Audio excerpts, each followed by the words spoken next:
So welcome everyone to the Career Readiness series brought to you by the Penn West Center for Career and Professional Development. My name is Dr. Erin Lewis, and I am the career liaison for the College of Education and also students who fall within the communication major. Today with me is my co-host. Hi, everybody. My name is Christina Moreski. I'm Director of Career Events and Outreach, and also I am the career coach who works with students in arts and humanities. So we are very, very excited for today's session on interviewing trends. And this is just one of 4 sessions you may have attended as part of this week's series. A few logistics before we begin.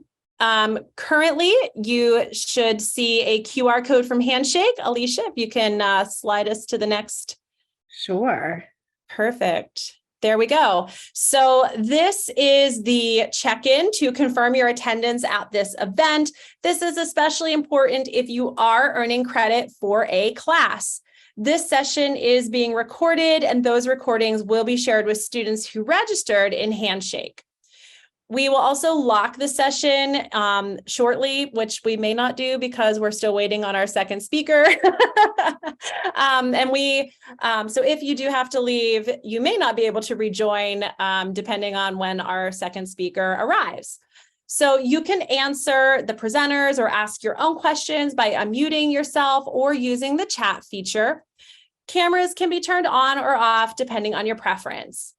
So if you are unable to check in using the QR code at this time, we ask that you please put your Penn West email address into the chat so that we can just check you in manually. So go ahead and do that. Christina will be monitoring the chat for any emails and get you guys checked into the Handshake event. And now that we've recorded all of that, and I should have waited to record, sorry, Haley. So go ahead. And we can move to the next slide, I believe. All right. So today we are going to hear from Alicia Baker from Enterprise. And part of her role is interviewing candidates to determine if they're a good fit for the organization and the position.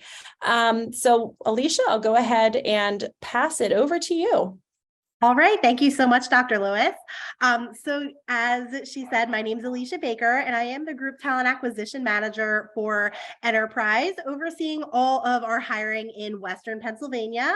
I started my career with Enterprise about 8.5 years ago in our entry-level management trainee position and worked my way up in New Jersey. And then I recently got my promotion out here to Western PA. So I'm really loving exploring a new area. I am going to talk to you first about nailing the interview and some other tips. And then at the end, I'm going to introduce you a little bit to Enterprise and to some of the positions that we currently have open. So talking about the interview, it's definitely really important to make sure that you're really applying to jobs that you're actually interested in. I would recommend applying to less rather than more. Pick like a few jobs that really fit your interests so you can focus more time on researching those jobs, figuring out what you're going to talk about, how you're going to answer the question. Because if you stick to that smaller range, then you're going to have a better chance of preparing for those interviews. So the first thing that I always recommend is to prepare your 30-second pitch. So I know in your classes, this is something that you might be learning about, just really how to talk about yourself. The first question that you're going to be asked about in an interview is most likely, so why don't you tell me about yourself professionally? So are there any brave volunteers who maybe have practiced their 30-second pitch who might want to share it? All right. If you don't want to, that's okay. I know I kind of put it on the spot there, but I gave a little bit of my 30-second pitch in the beginning, but I can give it to you again. So my name's Alicia Baker, and I'm a Group Talent Acquisition Manager for Enterprise Holdings in Western Pennsylvania. I'm based out of the Pittsburgh area, and in my position, I am responsible for doing about 20 to 30 first-round interviews per week for our external candidates, managing our internal jobs, and also recruiting on campuses. So it's really talking about what you're currently doing, what you're looking for as well when you are job searching. Your 30-second pitch might be a little different depending on if you're in an interview or if you're introducing yourself on a call like this. And of course, in my position, I'm not really talking about college right now, but an example of your 30-second pitch could be, hi, my name is blank, and I'm a student at Penn West University, and I am a communications major looking for a role in management. I've had part-time jobs at X, Y, and Z. I'm in X, Y, and Z organization, and my long-term goal is blank.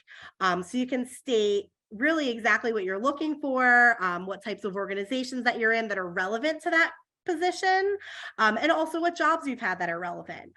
There are a lot of transferable skills that you're probably getting now in college that really can relate to the professional world.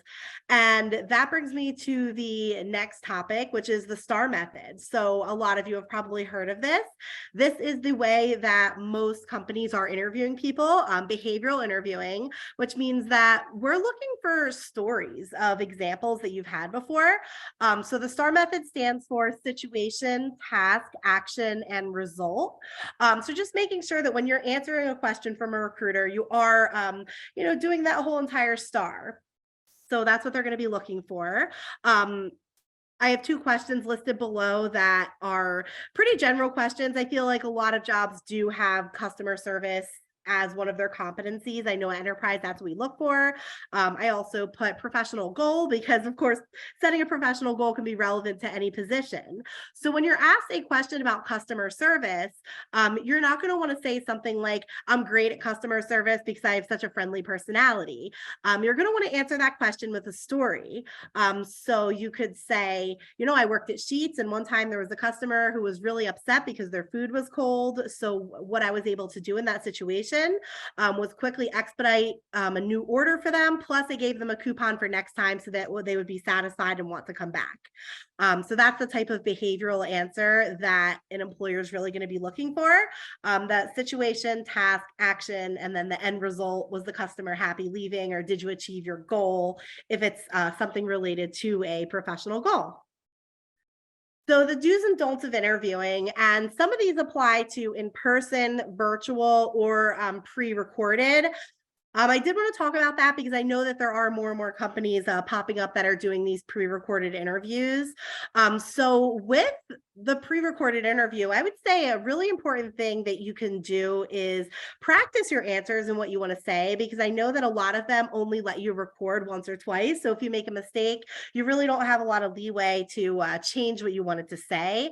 But practicing is going to be important for any type of interview. I know your school may offer mock interviews. That's something I would definitely recommend you take advantage of, because that is the best way to really practice your examples and really practice what you want to say with a professional, with someone who does this all the time and really can help you.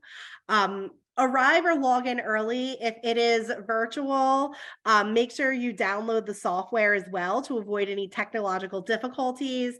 There are some times when I'm logging into an interview and it's 2:00 and the person sends me an email saying, hey, I'm downloading Teams right now. I'm really sorry. And then they do end up being late to the interview because they didn't start downloading the software until the time of the interview. So I always say the day before or the morning of, if it's later in the day, just download the software, make sure you can get logged in. If it's a pre-recorded interview, definitely make sure that you do complete it in time. If you miss the deadline, you may not be allowed to resubmit it. And that also might show a little bit of like a lack of making sure you're getting things done in time. So I would definitely make sure you're getting them done in time for pre-recorded interviews. Make sure you bring at least 3 copies of your resume, because you never know if you're going to meet an administrative assistant that may want to keep a copy, or if you're interviewing with more than one person. It's good to have enough copies for everyone. Make good eye contact. Remember to smile. These are things that'll come naturally and easily if you have practiced. So that's just a really one less thing to have to think about. If you know your answers well and you're confident, those things should definitely come naturally.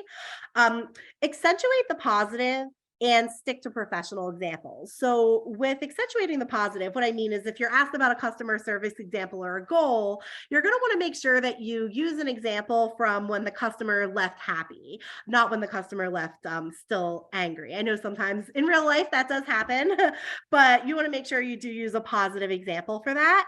And examples from your professional background. So work, school, sports, organizations, that's what employers are going to want to hear about. Make sure you choose a quiet place with good internet.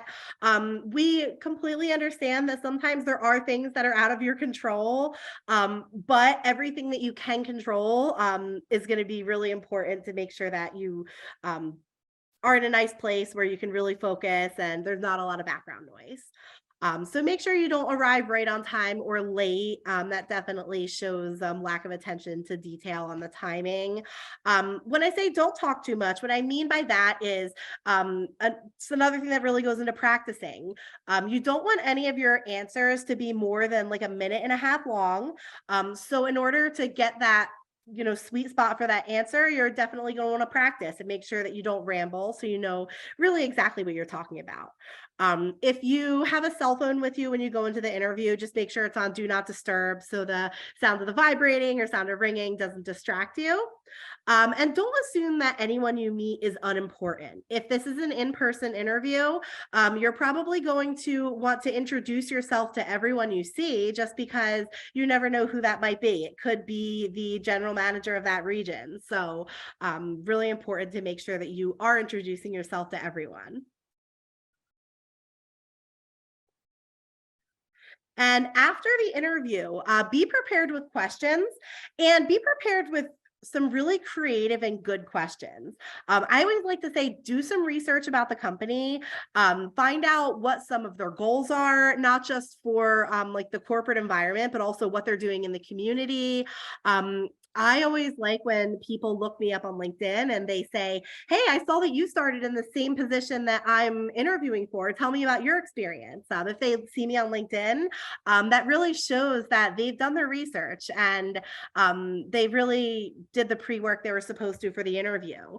We have a YouTube channel, and a lot of other companies might have YouTube channels as well that showcase their careers.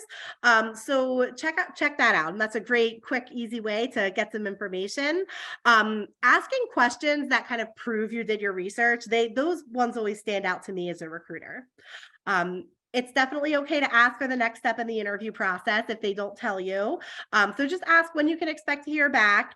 And sending a follow-up email is a great thing to do the day of the interview. And it is absolutely okay to follow up if a recruiter says they're going to reach out to you by Tuesday afternoon and it's first thing Wednesday morning and you still haven't heard from them. At that point, it's definitely okay to send a follow-up email, just stating your interest and just saying you're really excited to hear back. And if you ever find yourself not interested in the position, it is okay to gracefully decline. We understand that candidates are interviewing with multiple companies, and if you find one that might be a better fit for you, we understand it happens. As much as I'd love for you to work for Enterprise, it does happen. So definitely make sure you tell the recruiter, whether you send them an email or send them a call, whatever you're comfortable with. Just because if you do ghost the recruiter, then next time we have a job opening that you're interested in and you apply, we're going to remember that happened, and we might think, that person never followed up with us. So we don't know if that's someone we want to bring onto our team. Appropriate response for that could just be, hey, thank you so much for the time we spent in the interview process, but I did find a position that fits my needs a little bit closer. That's it. Short, sweet, to the point. And once you are in the interview process, it is definitely okay to keep applying. Just because you have a few first interviews set up, nothing's set in stone. So keep applying, but I always say don't over apply. That goes back to a little bit back to what I was talking about in the first slide, to make sure that you are really applying to the jobs and internships that really fit your interests and fit exactly what you're looking for, versus just applying to like 100 jobs every week. That might get you into some interviews where you get there and you didn't really have enough time to prepare. So definitely okay to keep applying, but just make sure you know where you're still applying. Right. So I would love to share some information with you now about Enterprise Holdings, the company that I work for. You see this QR code on the screen. I would love for you to scan that QR code. What it does it puts you into our recruiting software. So if you're interested in a career with Enterprise or an internship, this is my way of following up with you. So I will send you a message probably about twice a year with updates on our jobs, plus one at the end of this week as well. But Enterprise Holdings is a car rental company. If you haven't heard of us, we are Enterprise Rent a Car that you might see in your local neighborhoods, and also National and Alamo at airports and train stations. And we are the world's largest car rental company, and also the largest employer of college graduates in the US. So our entry-level position is something that we're really proud of, because it really does prepare you so much for a career. And you really get to learn everything about running a business. You would be working in one of our car rental locations, helping people through the rental process. With a team who is always there to help you. You learn about sales. So you're selling to our customers, marketing our business as well in a lot of different ways, and also learning how to be a great leader. We typically see our interns that do a nice job get an offer to come on board with us full time. That's the goal. And then once you're in our entry-level management trainee position, that is really your ticket to multiple career paths. We typically see people get to an assistant manager level within their first year. And then from there, you can apply to other positions. Like, for example, I chose the HR route, but we have risk management, operations management, finance, sales positions, marketing positions, so much more. And we are open to all majors, not just business majors. So if you fit these qualifications for our internship, if you're a rising senior or even graduating at the end of August as well, you do qualify for that internship. We do have the internships all over, not just in Western PA. So if you live somewhere else, I'd be happy to get you in touch with a recruiter who oversees that area. And if you're a senior, it's not too early to get the process started for our entry-level position. So I did also put my name on there, as well as Alex Davis, who's our talent acquisition specialist on my team. Please connect with us both on LinkedIn. We are on campus a lot throughout the semester. So you can always see what we're doing, get updates on our jobs, and all things like that. So while I still have this on there, this is the QR code to scan if you want to learn more about our careers at Enterprise, and I will hand it back to Dr. Lewis. All right. Well, thank you, Alicia. That was such good information and very relevant. I don't know if anybody else has any questions, but I certainly encourage you to ask questions either in the chat, or if you want to just unmute yourself and ask. We've got an expert here who can address those. Yes, I can answer any questions. Not all at once. While they're thinking, I will ask about pre-recorded interviews, because this is something we're seeing more and more of. You had mentioned a practice. I will give a plug for the Career Center. We do have Big Interview, and that's a great way to practice pre-recorded interviews. But do you have other advice on how to prepare for pre-recorded interviews? Because, I mean, other than what you shared, because they are a little bit more challenging. Yes. So I will admit that we don't personally do them at Enterprise, so I don't have firsthand experience with it. But I do know other recruiters that watch pre-recorded interviews, and I've talked to a lot of people who've done them. And really, I mean, I know I said it before, but the best thing you can do with a pre-recorded interview is just be as prepared as possible.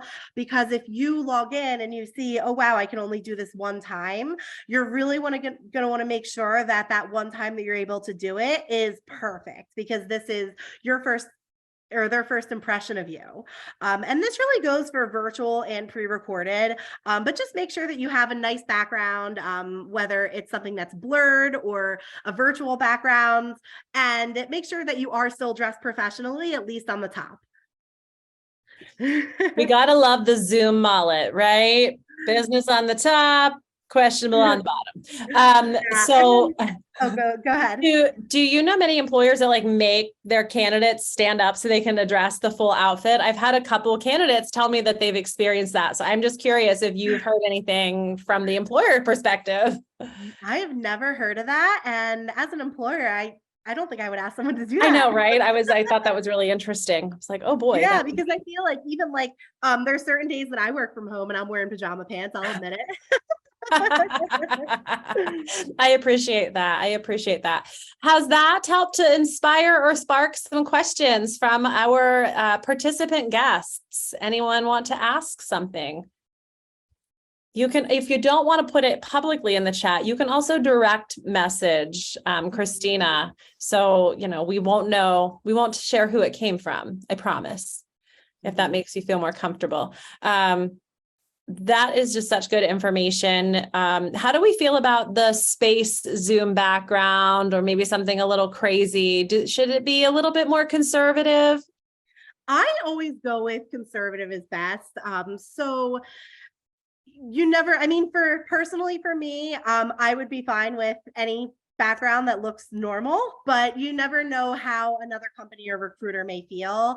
And I just think that if it's just as easy to have a blurred background or just like some plain background, that's always better than doing something like outer space or anything like Yes. that. And it's really, a lot of the, Canva is a great tool for grabbing a plain Zoom background. You can even, Pixabay and, those all have, plain Zoom backgrounds that are available and pretty accessible. I think Zoom does a better job nowadays of providing some of those more conservative backgrounds too. And another tip that I can give really quickly on pre-recorded and virtual is if you're having any issues at all with the software, you can definitely ask the recruiter. I get emails a lot asking for help with Microsoft Teams, which is what we use. And I really appreciate that because that shows that they really care about getting into the interview on time. I'm never going to think badly of anyone asking for help because when I first started using Microsoft Teams, I had 1,000 questions too. So if it's your first time using a software for either pre-recorded or virtual and you find yourself confused, you can definitely reach out to the person interviewing you and they can help you. I think that's a good tip because a lot of times I feel like it's an intimidation factor, like they're going to think badly of me. So I really appreciate you sharing that. And I think all of us who are in the Career Center can appreciate the struggles of Teams for the first time.